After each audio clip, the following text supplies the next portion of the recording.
Good morning बच्चों। आपको मैंने पिछली कक्षा में दो बैलों की कथा के विषय में बतलाया था।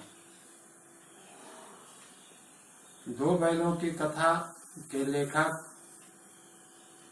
का नाम आप जानते ही हैं, मुंशी प्रेमचंद।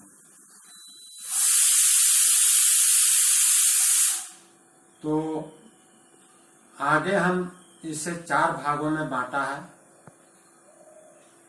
पहले भाग में जिन बिंदुओं पर हम विचार करेंगे उस पर आप ध्यान देंगे। तो सबसे पहला संकेत बिंदु है कि बैल एक सीधा जानवर होता है। कैसे होता है यह हम देखेंगे। तो जानवरों में गधा सबसे बुद्धिमान माना जाता है। इसका सबसे बड़ा कारण उसका सीधापन होता है, उसकी सहनशीलता होती है और वह सुख दुख, लाभ हानि सभी स्थितियों में एक ही जैसा रहता है। अत्यधिक उसकी पीठ पर बोझ डाल दीजिए, उसे कोई फर्क नहीं पड़ता। उसकी पीठ पर से बोझ हटा दीजिए, पूर्वतः वह उसी स्थिति में बना रहता है। इसी सीधेपन और सहनशीलता के कारण ही भारतीयों को भी अफ्रीका में सम्मान नहीं मिला, उन्हें अपमानित होना पड़ा। गधे से कुछ ही कम एक सीधा जानवर और भी है, जिसे हम बैल कहते हैं। यह सीधा तो होता है, लेकिन कभी कभी अड़ भी जाता है। फिर भी लेखक ने इसे गधे के साथ में तुलना तो नहीं की है, लेकिन जानवर जाति के होने के कारण इसे थोड़ा नीचे स्थान दिया गया है। दूसरा मुख्य बिंदु है बच्चों, हीरा और मोती सच्चे मित्र हैं। इस कहानी में झूरी एक पात्र है, उसके 2 बैल थे, हीरा और मोती। दोनों पछाई जाति के थे। बैलों में भी जातियां होती हैं। जहां तक इनके शारीरिक गठन की बात करें, स्वरूपों की बात करें, तो पछाई जाति के साथ साथ ये सुंदर भी थे, सुडौल भी थे और चौकस भी थे। लंबे समय के साथ रहते रहते झूरी के साथ इनका गहरा प्रेम हो गया था। वे साथ साथ खाते, खेलते, धौल धप्पम करते और वे एक दूसरे को चाट और सूंघ कर अपना प्रेम का इजहार भी करते। आंखों के द्वारा एक दूसरे की बात समझते भी थे। बच्चों, तीसरा संकेत बिंदु है इस भाग का, हीरा मोती झूरी के ससुराल में कैसे पहुंचे।